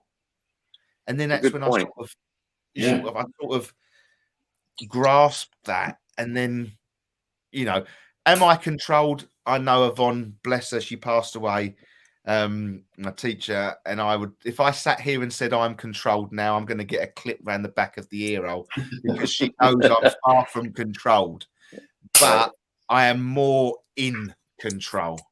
I'm brash. I'm spiritually, I'm brash, but that's me. And that's, deal with the consequences after, rather than build up to deal with it. Yeah. But Russ, are we ever really in control? If I sit down to read for you and they don't want to talk, they're not, that's it. You know what I mean? I can't make them talk. I can't make them give me they give me what they want to give me, and that's it. And they're completely in control with that. Yeah. And for a control freak, and I tend to be one, that could be challenging, especially when you're reading for someone. It's like, oh man. It's sometimes a worry before, isn't it? I watched one of your readings on YouTube where you did the family.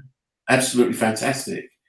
I think the family was around the table. At the home, you mean? Yes. Yeah. Yes. And I think you had morning tears, and the mother had recently passed, and there was a wedding, and you were telling that they'd been to the wedding, and there was something else, and I think you went around the whole table. There was three. Oh yeah. Yeah, really good. Yeah. Yeah, I mean, it's neat. I love it when they come to, but then, you always have those moments too when you're like, well, I guess they're just, they're Well, not gonna talk today, and that's the end of it. You can't rope them in. It just well, I is what it always is. But always remembered my teacher always saying, if you give a reading and make someone cry, you've done your job. She right. always used to say that. She always used to say that in the nicest possible way. And my teacher had the heart of gold. But when you used to say, she said, always carry a box of tissues if you're going to do a reading. I used to say, why? She said, because if you make them cry, you know you've done your job. Yeah. I was like, oh, okay. Right, I get it now. So Have either of you studied at Arthur Finley? Have either of you been? We've been to Arthur Finley. We haven't studied there. We've actually been there a couple of times to Arthur Finley because he does. They do a open day. So yeah, it's great. I've taken classes virtually, but never, obviously not, especially with COVID, everything's been shut down anyway. Yeah. But that's kind of my goal, is to get out there and spend a little bit of time taking orders. Fantastic place. Fantastic place. Scott, if you ever do go to that place, that is in our hometown of Essex. Yes. Just on the it is. outskirts. Okay. Yeah. We're very close to the. We're about half hour, 35 minutes. So, I'll be the honest truth to you, Scott. I don't know how you're going to teach in that place, because all I would want to do is ghost hunt in that place. Well, I wouldn't teach. I'd be taking classes, but yeah, I'd probably have a voice recorder in my pocket somewhere in a K2. You just walk from one room to the other, and it's just like I felt like the Pied Piper. Every time I walked, it felt like I had like 50 people wanting to talk to me. It was like everywhere I go, I can't hide. At this point, you can't hide because you're in. And everybody probably feels the same way over there. Yeah. But no, honestly, you'll love it. You would absolutely adore the place. The history of it, the grounds, just walking. There's a certain tree at the back of the grounds that you can walk to. And me and Simon walked to this tree. Yeah. And it was absolutely I think it was cold and it was a bit drizzly. And it didn't matter. You just felt that you had to go to this tree. And people were doing it. Everyone was drawn to this tree. It was lovely. It has a real lovely feel. If you ever get a chance, get there, Scott. It's brilliant. Yeah, I will one of these days. That's my plan. I'd like to go. It's quite near Baldy Rectory as well, Scott. What is it? Say it again, Simon. It's quite near Baldy Rectory Church. Well, the rectory's not there anymore, but the church is. Yeah. Oh, that's a fantastic place to just drive from. Wow. Just drive. It used to be one of the most haunted places in England, Baldy Rectory. No before kidding. Wow. Yeah, before it. And I say it's got some massive names that investigated it within the paranormal field, like Harry Price and people like that. Really investigated it. I think he stayed there for about 2 years investigating it. I think it was probably longer than that. I think. So I don't know if you can answer this, because you've not been here and I've not ghost hunted there at all. But I wonder if there's a difference between ghost hunting in the United States and ghost hunting in England. I mean, the history in England is so much more vast, and you have such a grander history. And I wonder if that makes a difference. I thought this myself, because we living in the UK, absolutely love ghost hunting in the UK. Yeah, but there is no more that I want to do than go over to the United States and ghost hunt. Yeah, exactly. And it's like vice versa, Right. We don't have things like asylums over here, like you have asylums, and we watch all the paranormal programs, and you have these grand derelict, prisons and things like that. It's like, well, I want to go there. I really want to be there right this minute. And if we did have an asylum, it's probably been knocked down and new houses have been bought apart.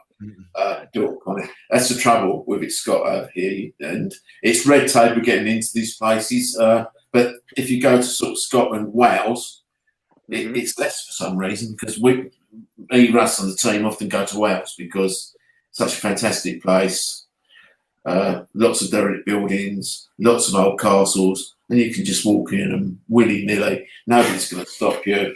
But if you're actually doing it in England, it's usually English Heritage or National Trust to put something around it, so you can't go in there. So. But to sort of answer your question, Scott, I do, because I know you had that question of, for me, I think I would be, if I knew I was coming to the United States to do ghost hunting, my vibrations would be so sky high that I don't think I'd be able to stop myself from communication, because I get that bubbly feeling within my stomach. I would get that excitement getting over to there and doing this and doing that. And I think the vibration would be high enough for me to sort of, I don't think there's any barrier, if that makes sense. Yeah, I do. I think you're probably right. And you know, interestingly enough, because you talked about the asylums, I think that, I don't know what it's like in the UK, but here it's become a little bit of a money-making opportunity. So people are buying these asylums, they're buying up these buildings that were just falling apart, and they're, you know, allowing people to come in for however, you know, $400, $500, $600 for an evening, and they investigate, and that's how they're making money. And I don't think, you know, it certainly wasn't like this. I don't even think 10 years ago it wasn't like this. So, you know, we're seeing a lot of that here.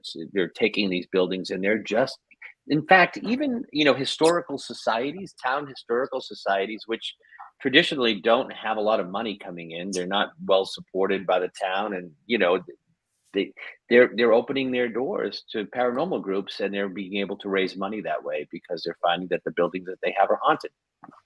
So it's a lot more accepted than it was before. There has definitely been a big shift over the last few years. Massive. And actually, you know, I don't quite know how the pandemic over in the States sort of worked compared to the UK, but like our leaders, our government just said, right, that's it, everything's locked down, you're not out of your house. That's as simple as it is. You can go for an hour walk. It was like military confinement. Right. But watching you sort of like your states, it was done very much done state by state, and what they chose to do and how they did it. Right.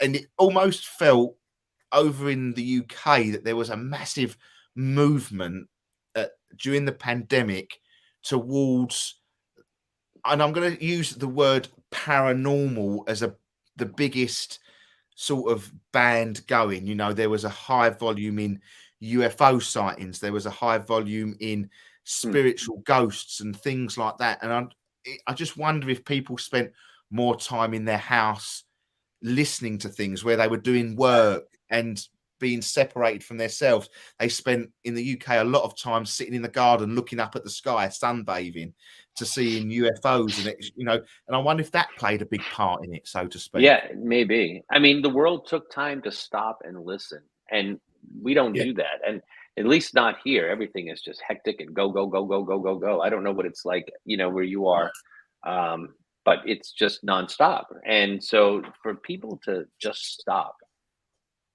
you can observe and see things you might not have seen otherwise, for sure. No, I agree. I agree, but for me, and I talk on a personal level, I think I could go anywhere and try my best to communicate. I don't quite, you know, when I was lucky enough to go to Poland a few years ago, and we went down to in Krakow, and we went down into a vault, and it was all made of bones. Everything, and I thought, when I walked down there, I thought, well, if these are Polish people, how am I going to communicate with them? You know, then I just thought, oh, come on, Russell, you know, we're talking about, you know, an energy here that has probably the ability to communicate with me how anyway, and that's how and it had that sort of effect with me, you know, even though it was very one-worded answers, it was still answers in communication, and that's how I worked with it when I went to sort of a whole different country. Have you been to Paris, to the catacombs? No, I did back in the 90s, but you know, I wasn't doing this back then, so I was just kind of amazed. But I'd be curious to see what happens going through there, you know. Yeah, it's on a bucket list of Essex ghost hunters. Our bucket list is like 50 pages long. I could imagine. Kim's listening there, actually. Yeah, Kim's joined the chat, and if we start mentioning, she just puts it on a list, and like well, we can go here and go there. It's like, oh, Kim, Where do you want to go now? Yeah. Yes. Oh, that's funny. Let's go back to some questions in the chat Yeah. because we have got Karen Peters. Do you guys ever get scared by what you see or feel? Do you ever feel evil spirits? I'll go first because I can sort of just throw that one. When I first started, yes. Did I get scared? Yes. There was times where I knew I didn't like where I was. I didn't know what I was communicating with. And it did send the EBGBs up my back. And we talk about, you know, the demonic side of things. Part of my work is to sort of not work alongside of them, but I know the difference with what we're dealing with when it comes to demonic and non-demonic. So in the very early days, I would say yes, I would be very, very scared, and I'm not afraid to admit that. But nowadays, because I've learned and how to control to a degree, that it would take a lot for me to be scared. I've had an experience recently when, you know, we was in Wales and literally I was laying on the bed lifted up and banged down on the ground. And I tell you what, I had never run down a set of stairs as fast as I did that night.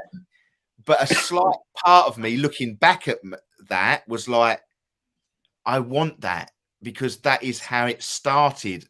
And you have to have everything working with inside you to be able to communicate with spirits. So it kept me on my toes, and they tend to scare me or make me jump or feel afraid when I'm least expecting it. And even though I will cack myself for that couple of minutes, after that, I would go, well, actually, I like that feeling now because I know I'm human at this point.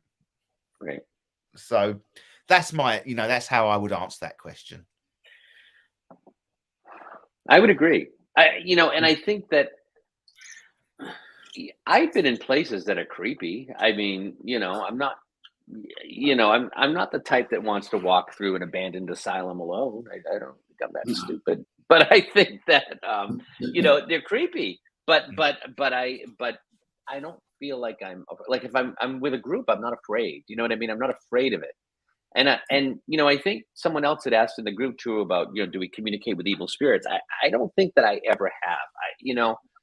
I don't think I've ever done that. Certainly not in a reading. And whatever comes to me is in the light. So I don't see it. In terms of even in these places, I think they're just trapped souls. I think they're just souls.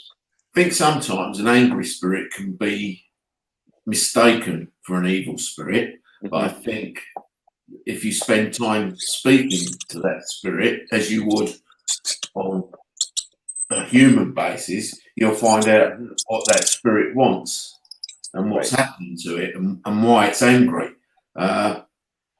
So that's my stance on that one. And I think more human things scare me than anything that would ever in the spirit world, to be quite honest. Indeed. Yeah. What's Absolutely. living scares me, not what's in spirit. So Right. that's my stance on that one, I think. Yeah, I agree. But sometimes I think, there's always, one of my favorite sayings is there has to be balance. We have the yin and yang, we have good, bad, we have, the demonic, non-demonic. There's always has to be, I always say there has to be a something and a something to give us balance. Mm-hmm. And we can be heavily one side or the other, but we need to balance it. Yes, there was a party, wasn't there? There was a question. Do I ever hold on a minute, sorry, I do apologize. Marie Robinson, can you talk to evil spirits, or is it dangerous? A part of my spiritual journey is to talk to dangerous spirits and evil spirits. But I truly believe, we go back to the word intention again, Scott, that I am fully protected, and it's a part of my spiritual path. It's my job to keep people safe from these dangerous entities, whatever you sort of call them. Then yeah, but I do understand where sort of potentially some people will not go down that route, and it's perfectly fine, because it can cause you a lot more issues than people realize, I believe. I think so. Yeah. Maybe I've just never encountered them, but I don't think I've ever encountered anything quite so negative. I just haven't, and I'm grateful for that. I'm not ready for that yet. I don't think.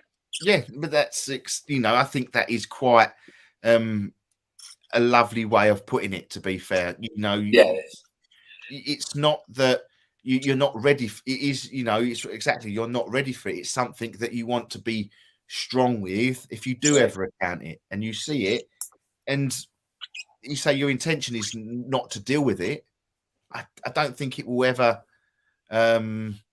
affect anything. To be fair, Julie again, human evil spirit is very different to the demonic. 100%. Totally agree. Totally.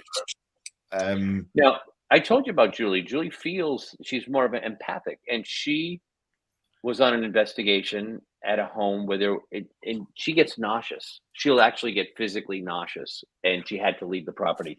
And she felt like that may have been non-human, but that's not very common either. I mean, it's not something that happens on a regular basis. And to be fair, Julie would suffer from nausea.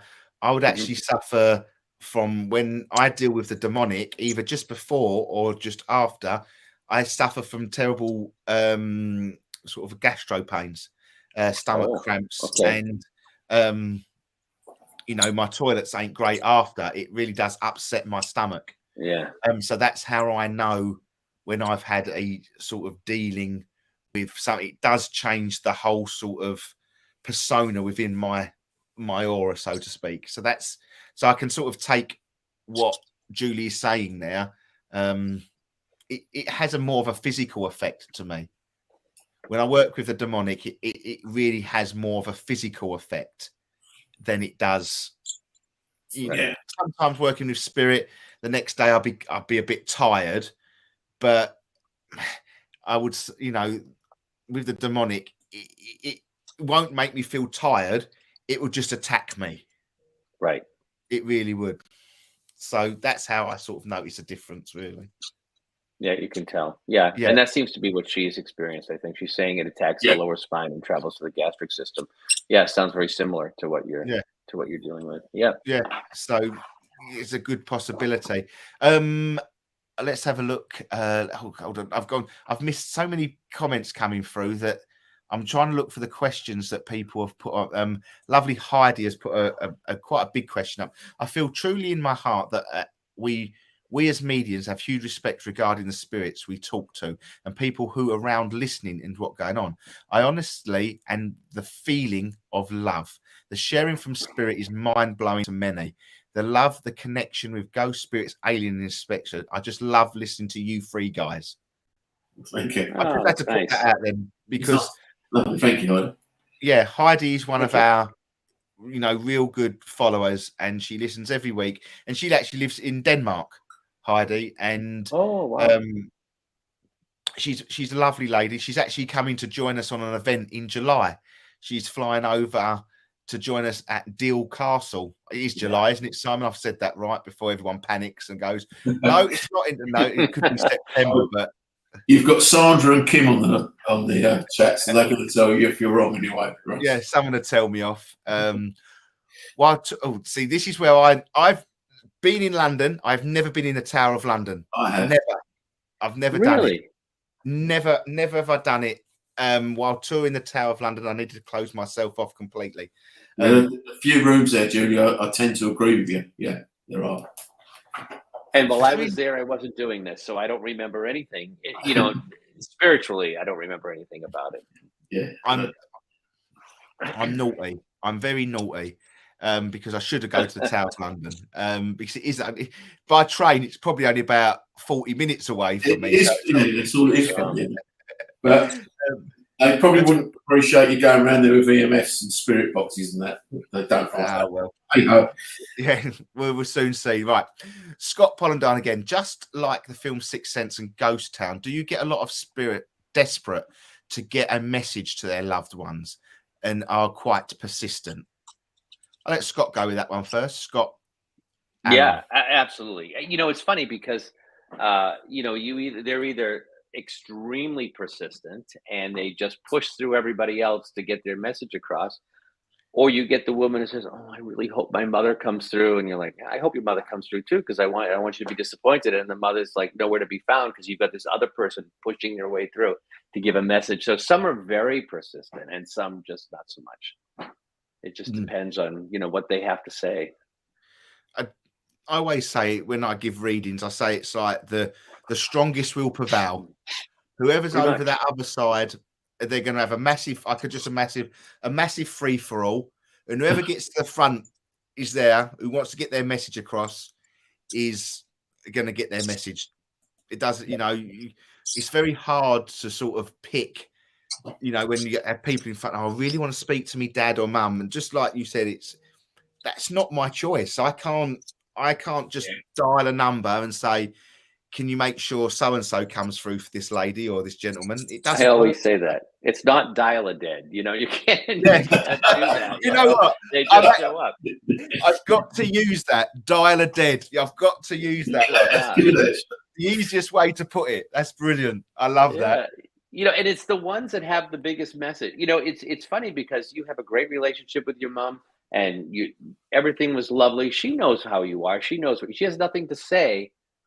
Because for her, blink of an eye, you'll be with her. But when you get, the bad relationship with your father, your grandfather, your spouse, and they're there saying, "Listen, I understand everything I did to you." Those are the ones that push through and want to give a message a lot of times. So yeah, I think it just depends on what they have to say. Paul has just sent a message through.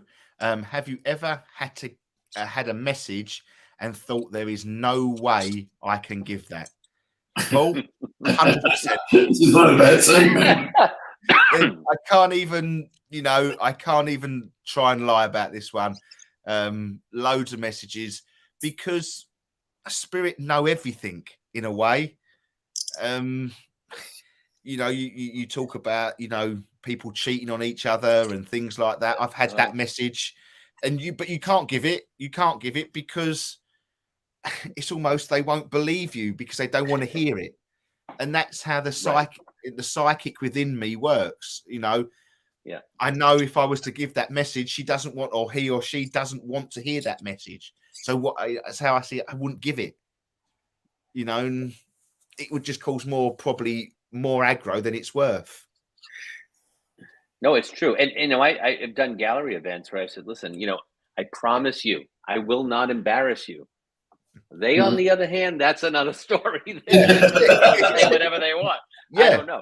But, I try not to filter it. But if it's, I tell people, look, if I'm reading and sometimes I don't know where we're going with this, if it feels like it's going down a path you don't want to talk, just tell me, can we talk about that in private? And I'll cut it out. You know what I mean? Mm-hmm. Just don't know, You don't know what's coming through. Right. And a lot of people, I find a lot of, the clients or customers, whatever you want to call them, they come with a set message sometimes. They want answers to a certain answer. Yeah. And that's, to me, I don't think it works like that. It's just sort of like what comes in comes out. And yes, there will be a filter on that, but you'll get what I get without, hurting you, embarrassing you. But if it's like a silly embarrassment, then yeah, I would, because it is a meaning. I'm not going to sort of embarrass them till they're like red and run out. But if it's like a little inside joke that only they would get, then I would, because it's clarification, it's confirmation. It's that proof. It's that proof that they need, Yeah. Gives them proof of survivorship, which is really what it's all about. And that's how I work. I know Simon. I always remember when Simon first started out, he got a message in class, and he said, "I can't tell her," but he told me, and then I couldn't ever look at this woman again within class. So I know these people watch, so I'm not going to say any names, and I will leave this question. But you know, just don't. If you feel that you can't give it and you don't want to give it, don't give it. And just say, I always explain to Spirit, I say, look, I can't give that. I'm sorry. That's not for me to give. That's not, you know. And that's how I just sort of say my apologies more than anything. I've got a question for you, Scott. I've got a question for you. Because you're you're a ghost hunter and you're a big fan of the paranormal. Is there any equipment that you wouldn't use? So over in the UK, I don't know if it's any different over here, but the balance between the spirit board / Ouija board is chalk or cheese. There's no in between in the UK. Of, you know, for me, it's one of the oldest form of the, you know, contact with spirit. I trust it works. If you use it right, it works fine. But I just wonder if there's any sort of, you know, your beliefs on the spirit board and any equipment that you just think, you know, I don't do that because it's a little bit dangerous. You know, I don't use a Ouija board, and of course, you know, the irony is, as a kid, I used a Ouija board. You know, we got it from the kids' child store down the street, and you know, who knows what we were conjuring up. But I don't, and I don't because I ghost hunt with people who don't, and they feel like it's not safe. And she's saying, "See, spirit board is off limits for me." Julia's saying that so I don't. I don't know. My own personal feeling is I just don't know. I don't because nobody else does, but I don't know if it's any worse than a spirit box or, you know, I personally, I don't know. And I truly, I can't debate it because I really don't know. I feel like we're opening doors with everything we do. You know, we're communicating, we're getting them to talk on recorders, we're communicating through a spirit portal. So how is that different? I don't really know, but I don't because nobody else is comfortable with it either. So I'm not willing to, you know what I mean? Like, why do it? You know what I mean? Yeah, no, that's, you know. Yeah, that's fine. Yeah. But I like actually, I really, you know, I can't agree more with your answer, to be fair, because it was a point that I was going to make. Is, you know, we go around with K2 meters. What's the difference? For me, it's like, well, we're using a glass over letters, or we're getting something to flash green or speak into this box. It's still a communication. You know, if you're going to use, see, when I use K2s, I protect that K2 the same way as I protect the spirit board. I use it when I use the dictaphone, the voice recorder. I protect that the same way as I would do the spirit board and the K2 meter. When I use the voice things on iPads and things like that, I protect it the same way as I would do any bit of. But do you not think Hollywood sort of did the spirit board a bit? Yeah, right. I think that's where a lot of it has come from. But yeah, I think it's personal preference. This is Julie's saying she doesn't want. She says she doesn't want spirit to take control of any part of her body, like her hands, and I guess that's where it might be a little different. You know what I mean? We're talking on a portal. I don't even have to touch it. It comes through that way. So that might be the feeling. If I were in the UK and I was with you and you were using one, I'd use one with you because I'm not really afraid, but I don't think I know enough about it to really, because I just don't use it. You know what I mean? Yes. I'm going to actually ask a question to Julie, actually, because I like this point that I don't want spirit to take control of any part of my body, bracket hands. Now, Julie, do you believe that then spirit controls one person around the board without knowing to move the glass? Or do you believe the glass just moves on its own? I'm a strong believer of the first comment I made. I believe spirit use one person's hand around the glass, around the table to move the glass. They will not know. They don't know. They're adamant that they're not moving it. and that's how I'd like to see if you think the same thing, or do you think the spirit just moves the glass to the numbers and the letter? To come back, spirit takes control of the board. So you believe, Julie, you believe spirit literally moves the glass, is my belief. Okay, that's fine. That's fine. I don't know the answer. It's just an opinion that I have of how I think it works. So Russ, I'd like to ask a question on that note, because, and I love Julie and I get exactly where she's coming from, right? But one thing Julie is known for is using her dowsing rods. So how is a dowsing rod different? And this just came to me. How is a dowsing rod and having them move the rods different than using a Ouija board? I once again, I feel the same. I feel the same with dowsing rods. I think that we just, when we use a dowsing rods, we're in a room and we say, is spirit there? Can you cross the rods, for example? Mm-hmm. I think as a psychic, we know that there is something there. Okay. Mm-hmm. So I think this is where our little doorway opens within our brain. So when we're holding the rods, we have no intention of moving them, and we can stand there and say, well, I haven't moved them. But deep down, spirit have used our hands to move them, to get their answer. Right. Yeah. And not to say the person doesn't know. They definitely know they're not moving them. And it's their true belief to believe they're not. Right. And they're not lying if I know what I mean. They're not making it up.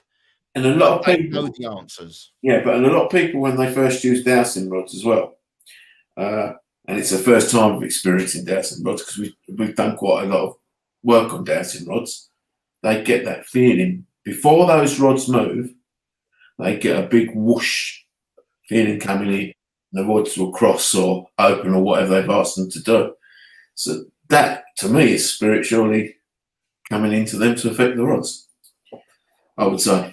And Julie's right about that, because I know her rods and my rods, they have a sleeve, like a copper sleeve. So the rod sits inside of it.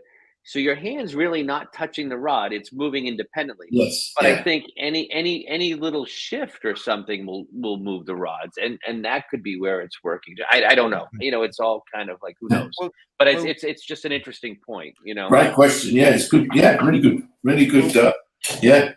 We've got a team member who works within metalwork, and he actually designed a set of dowsing rods to sit in two cylindrical discs, heavy weighted discs. He drilled the hole perfectly to fit his dowsing rods in, and left them on the side, so no one touched them. Yeah. And this is where we've seen them cross without hands on them. So that is where I also are drawn to as well. It's only my belief. I can't. It's only my opinion of how I think the board, of the dowsing rods and the glass work. I do think the person who's, I like to see, we're all standing around the board, fingers on the grass. That spirit walks around the table, says, right, I'm going to use this person. They don't know. They just place their energy on their hands and they move their hand. And that person doesn't know any different because they're adamant they're not moving the glass. It still gets the message across of how it works. It's still getting the correct message. But I haven't got no proof of that. Until I die and I'm going around the board annoying everybody, then I got me proof. Yeah, no doubt you. And I'll meditate and chat with you and be like, can you tell me what's going on? But no, that's, if I'm not long gone before you, who knows? But that's how I see it. I think, I do think our energies play a massive part of ghost hunting and spiritual work. I think we are as one, if that makes sense. I think you've got to have that interest in it. You've got to be open to it. and you've got to sort of allow everything to happen. You know, I know I'm a strong believer. If you come to one of my events and you stand there with your arms crossed, you know, it's not going to work. Not going to work. You know, clear your solar plexus, clear that chakras. Get, Right. you know, a lot of it comes through gut feel.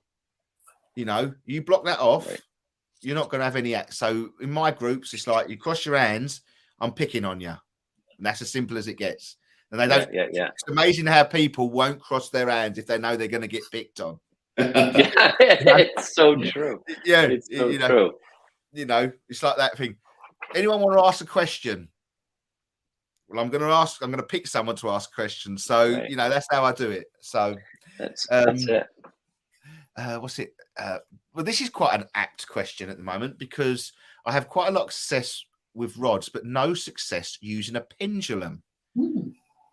Well, me and Simon teach a class every Sunday evening. And we've been doing pendulum work with the class, haven't we, over the last couple of weeks? Yeah. And we've had real good success with it. Yeah. What sort of pendulum do you use, Julie? Do you use your own one? Do you make your own one, or have you bought one that is separate? Because pendulums are personal, I think. They're the most personal things. One of the most. Do you use pendulum, Scott?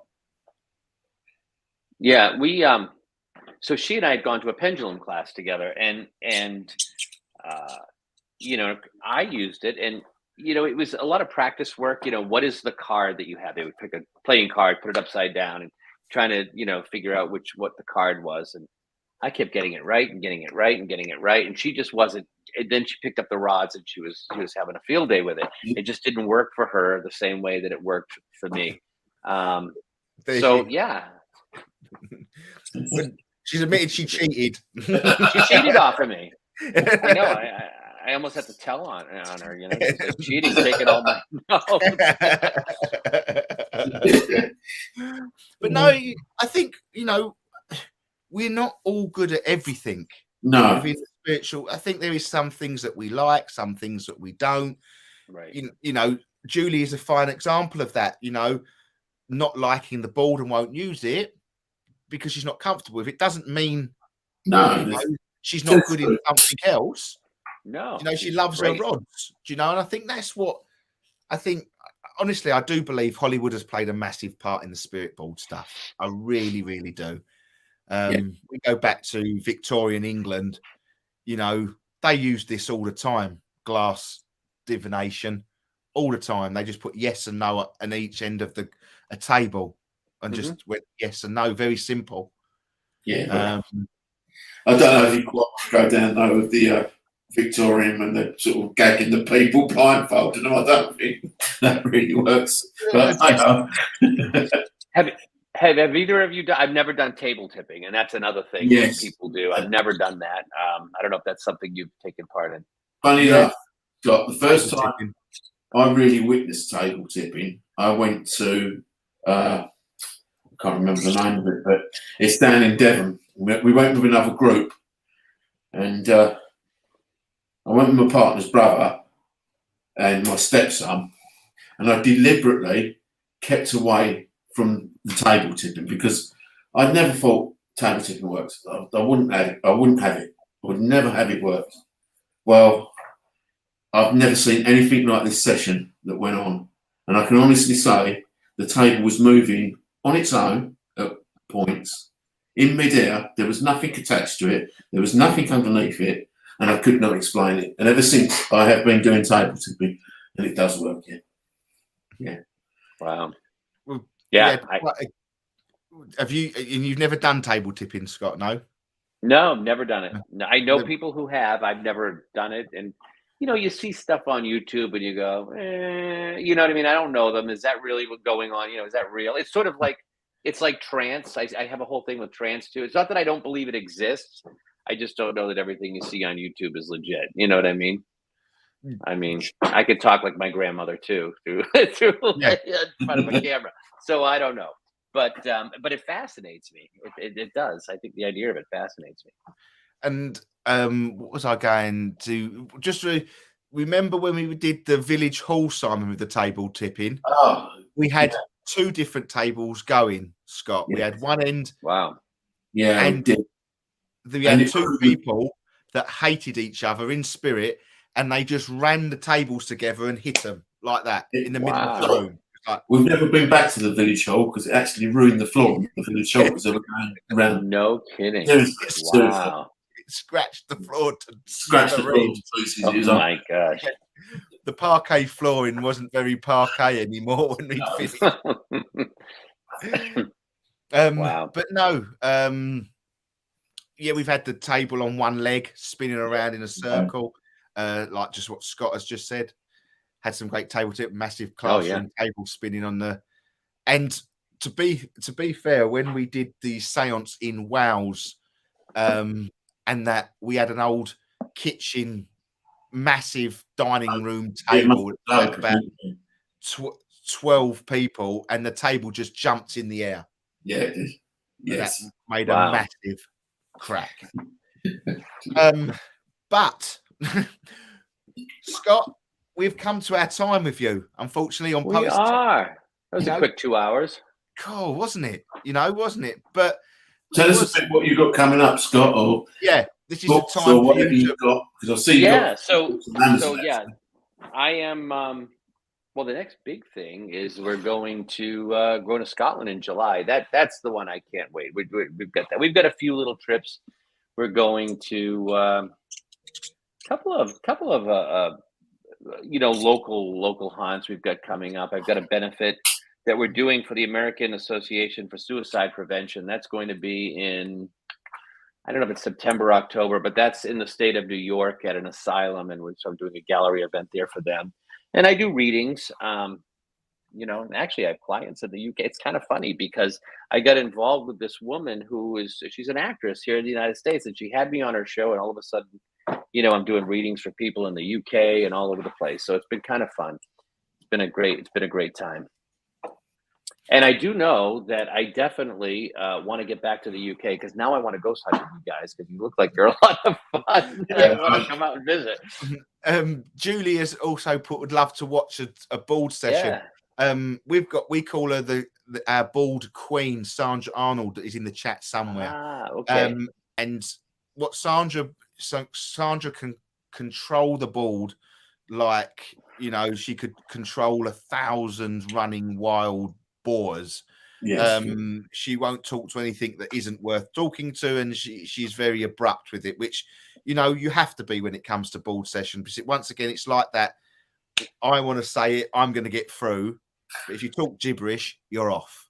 But Sandra's got some very good stuff on the boards, made people cry from loved ones and things like that. So if you honestly, guys, Julie yourself, if you're ever in the Essex area, if you do get to that Arthur Findlay College, Scott, or even if you get to London, we're not that far away, please. Oh, without a doubt. Love to. Julie's just saying USS Salem. We're on a haunted ghost ship in May. That was the other thing too, is we're doing some readings on that ghost ship, because I've seen you on that ghost ship. Kim, listen, you're on the chat, so listen, this is America. Yeah, it's a haunted battleship, and it was involved in Greece during the war. It was never saw any wartime, but there was a major earthquake back in the 40s, took on a lot of passengers from Greece, and they died on the ship, and the place is incredibly haunted, and it's docked just outside of Boston Harbor. So we're going on. They've got a Paracon there, May 21st and 22nd. So we've got a table, and we'll be doing some readings and that kind of thing on there. So it should be fun. Oh, brilliant. Yeah. It's a dream. That's a bucket list dream, to get on a boat and do an investigation. It's incredible. Never happened yet. If you go on my YouTube page, which is Paranormal Road Trip, I think sorry, I have two actually. One is Scott Allan, but the other is Paranormal Road Trip, which was a lot of my paranormal stuff, the Conjuring House, and we have one called Ghost Ship, which is on this ship that we did this past year. So you can check some of that out. And my website is that's all on YouTube. Paranormal Road Trip with Scott, and my website is scottallan.net. So if anybody's interested. Yeah, thank you. I appreciate everything, Scott. Please, guys, go and check out also Scott's Facebook, and are you on Facebook and all that? I am on Facebook, Medium Scott Allan on Facebook, and website scottallan.net, and YouTube, and we're everywhere. So, And it's Paranormal Road Trip I should be looking at, because Paranormal Road Trip with Scott. Yeah. I did see that ghost shit, but I don't think it was on the Paranormal Road Trip. So No, I have the Scott Allan one, and originally that was going to be more of like my mediumship stuff, but you know. And then I've got the ghost. I'm probably going to combine it all together because it's all kind of blended anyway. Well, you know, we belong to a team that frowned upon mediums, and Julie and I got booted in the dark of night. So we kind of started our own group, and some of the team came with us. So we have a new group, and they're very supportive of all this stuff. But that's why I had originally kept it all separate. And come on over. We'd love to host you. Yeah, that'd be great. But yeah, we'll go on a ghost ship. Come to the United States. We'll plan an investigation on the USS. That'd be awesome. That would be brilliant. But no, honestly, Scott, it's been, and I actually generally say this, you know, it feels like this conversation I'm just talking to a friend rather than someone that I've never met before in my life.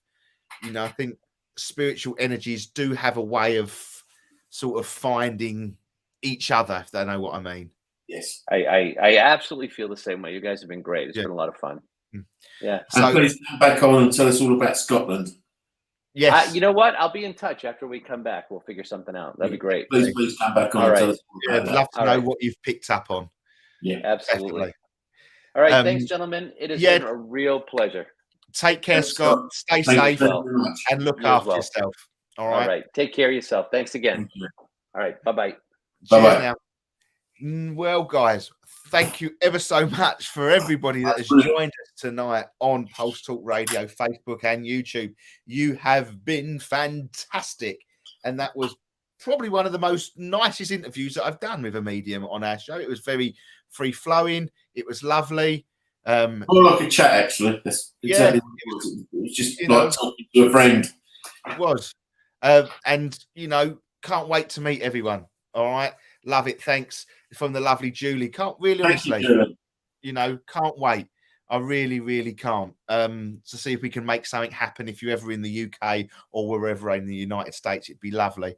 But no, thank you ever so much for everybody that has joined us tonight.